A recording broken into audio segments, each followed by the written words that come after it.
Now, what is this privatization policy? Privatization means transfer of ownership, management and control of public sector enterprises to the entrepreneurs in the private sector. Means you are transferring the ownership of public sector enterprises from government to the private sector. Privatization implies greater role of the private sector in the economic activities of the country. Over the years, Indian government has diluted its stake in several public sector enterprises including IPCL, IBP, Maruti Udyog, etc. Privatization can be done in two ways. So, the main idea of privatization means transfer of ownership from the public to the private. Okay, so now privatization, you can also say it means greater role of the private sector in the economy.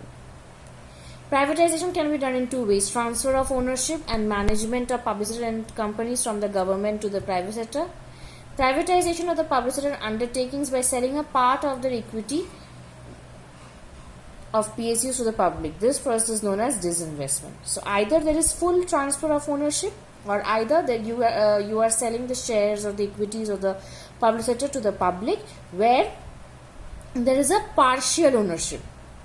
Okay, and this is called disinvestment. The purpose of privatization was mainly to improve the financial status and to modernize the country. It was also believed that private capital and managerial capabilities will help in improving the performance of the PSUs. So, as the public enterprises were running on the losses, privatizing them or disinvesting them will improve their working, will help them to earn profits, because we know the private sector are much more professional than the public. So it will improve their working as well as it will improve their profits also.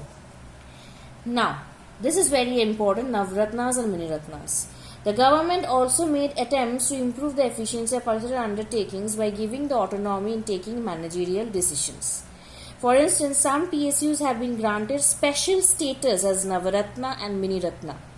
In order to infuse professionalism and enable PSUs to compete more effectively in the liberalized global environment, government started granting Navratna status to PSUs.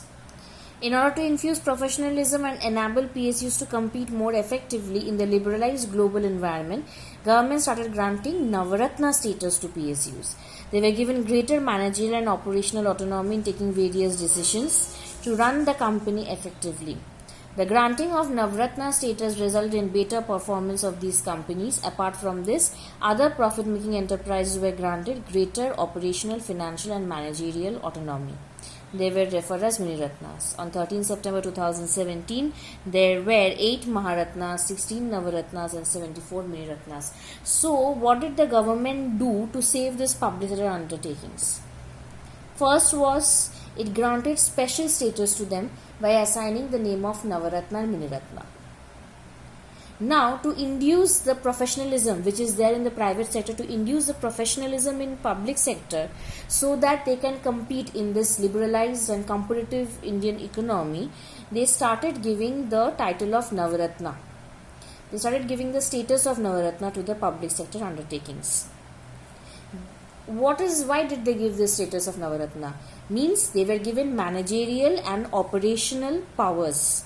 They were given managerial and operational powers in taking various decisions to run it efficiently and to increase the profits. Means now they don't have to depend on the government decisions. They can themselves take the decisions. Means they can themselves have the power to take decisions to run the industry, to run the enterprises and to increase their profits. The granting of Navaratna status resulted in better performance of these companies. Apart from this, other profit enterprises were granted greater operational and managerial autonomy, and they were referred as Miniratnas. So obviously this policy helped to improve the status. Apart from this, those which were profit making enterprises, they were given the status of Miniratna. And on 13 September 2017, there were 8 Maharatna, 16 Navaratna and 74 Miniratnas. Okay. Next day we will be moving to liberalization policy. Okay, thank you children.